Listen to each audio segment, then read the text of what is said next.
Hello, welcome to Ed's Reading Room. I've been sent some wonderful books to review, and these are the two I've chosen. They're both super. The first is one of the Abominators series, and this is The Abominators and My Amazing Panty-Wanty Woos by J.L. Smith, and this is a little brown book. The second, perhaps for slightly older readers, is The Mystery of Wickworth Manor by Ellen Caldecott, and this is from Bloomsbury. The first one then, The Abominators and My Amazing Panty-Wanty Woos by J.L. Smith. The Abominators are top of the class for mischief. They get into all sorts of trouble. But when this rather smart boy, Cecil Trumpington Potts, starts school, they look at him. They're not at all sure about him. He's delighted to be starting school. He thinks he's going to have great fun there. And one thing he decides is he wants to be one of the Abominators. But they have other ideas. He tries desperately hard to be part of the gang. I'm going to read a little bit into the book now, where he's trying to please them to get into the gang. When he got to the lunch hall, Mr. Nutter, that's the head teacher, could not believe his eyes. Every child was covered from head to toe in chocolate flan. Every child except one. Clean as a whistle and with not one single bit of flan on him was Cecil Trumpington Potts. "Explain this," shouted Mr. Nutter.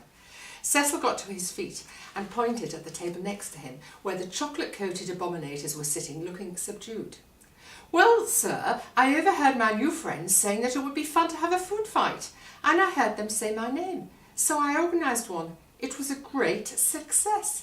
"You organised one?" Mr. Nutter could hardly get the words out. "And how on earth did you manage to stay so clean?" "Well, my Nanny Drudgy always taught me not to get dirty. She said I should stay squeaky clean from my little nosy nose to my twinkle toes.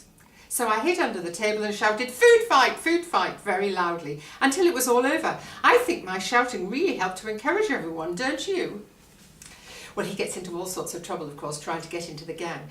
They decide that they'll set him some tasks to do that they're pretty certain he won't succeed. But what happens if he does? This is an absolutely hilarious book. Boys and girls alike will absolutely love this story, I'm sure.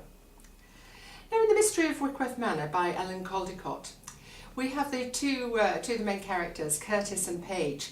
Again, very, very different from each other. The whole crowd of children have gone on a sort of school trip to stay at Wickworth Manor. They're doing all sorts of activities, canoeing and so on, art things, all sorts of different things.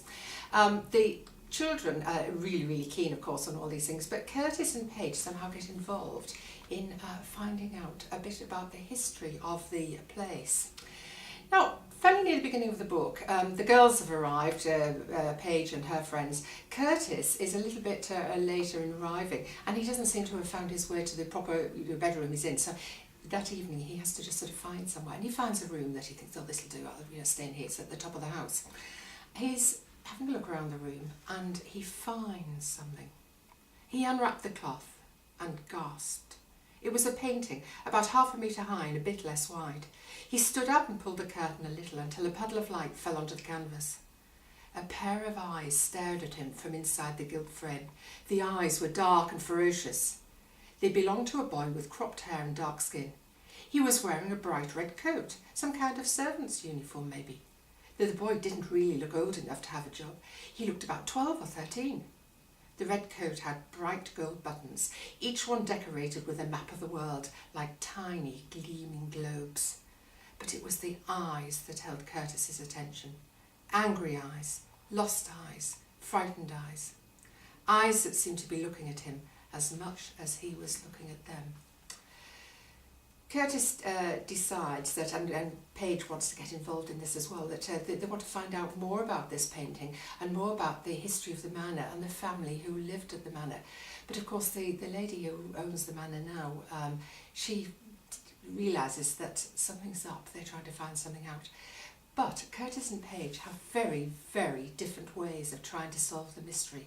Will they be able to do this? And will this joint interest actually bring them together as friends? Again, you'll have to read the story to find out. I do hope you enjoy these two wonderful books, and I hope you enjoy the fun literacy activities I've written to accompany them.